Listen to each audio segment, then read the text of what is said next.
নির্বাচন এবং রাষ্ট্র সংস্কার নিয়ে রোডম্যাপ প্রকাশ করতে অন্তর্বর্তী সরকারের প্রতি আহ্বান জানিয়েছেন বিএনপি মহাসচিব মির্জা ফখরুল ইসলাম আলমগীর। দুপুরে জাতীয় প্রেস ক্লাবে আলোচনা সভায় এই আহ্বান জানান তিনি। নির্বাচন বিষয়ে রাজনৈতিক দলগুলোর সাথে অন্তর্বর্তী সরকারকে সংলাপের পরামর্শও দেন বিএনপি মহাসচিব। আমি তো মশলা বদলে ফেলেছি, এবার আপনিও বদলে ফেলুন। একবার প্রাণ গুঁড়া মশলা ব্যবহার করেই দেখুন। শান্তিতে নোবেলজয়ী অর্থনীতিবিদ ডক্টর মোহাম্মদ ইউনূসের নেতৃত্বে অন্তর্বর্তী সরকার দায়িত্ব নেয়ার পর স্বাগত জানায় বিএনপি। অগ্রাধিকার ভিত্তিতে রাষ্ট্র সংস্কার করে সরকারের দ্রুত নির্বাচন দেয়া উচিত বলে মনে করেন দলটির নেতারা।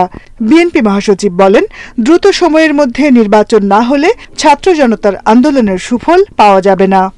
আমরা দেখতে চাই যে প্রধান উপদেষ্টা তিনি অতি দ্রুত জনগণের সামনে তিনি কি করতে চান তা উপস্থাপন করবেন, একটা রোড ম্যাপ দিবেন যে কিভাবে তিনি অতি দ্রুত একটা নির্বাচনের ব্যবস্থা করবেন, কিভাবে তিনি প্রয়োজনীয় সংস্কারগুলো ঘটিয়ে তারা জনগণের একটা স্বস্তি দিয়ে তার সামনের দিকে এগোবেন এবং নির্বাচনের ব্যবস্থা করবেন। শনিবার দুপুরে জাতীয় প্রেস ক্লাবে প্রয়াত রাজনীতিবিদ কাজী জাফর আহমেদের মৃত্যুবার্ষিকীর আলোচনা সভায় তিনি বলেন, নির্বাচিত সংসদের মাধ্যমে রাষ্ট্র সংস্কারের বিকল্প নেই। রাজনৈতিক দলগুলোর সঙ্গে এখন পর্যন্ত এই সরকারের সত্যিকার অর্থে কোনো এজেন্ডা ভিত্তিক কোনো আলোচনা হয়নি। সুতরাং যারা রাজনীতি করছেন তাদের সঙ্গে অবশ্যই তাদেরকে মত বিনিময় করতে হবে।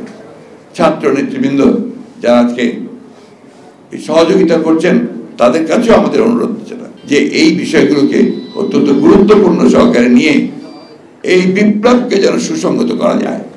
হাসিনা সরকারের দোসররা অন্তর্বর্তী সরকারের উপদেষ্টাদের আশেপাশেই রয়েছে বলেও মন্তব্য করেন বিএনপি মহাসচিব। প্রতি বিপ্লব যেন না ঘটে।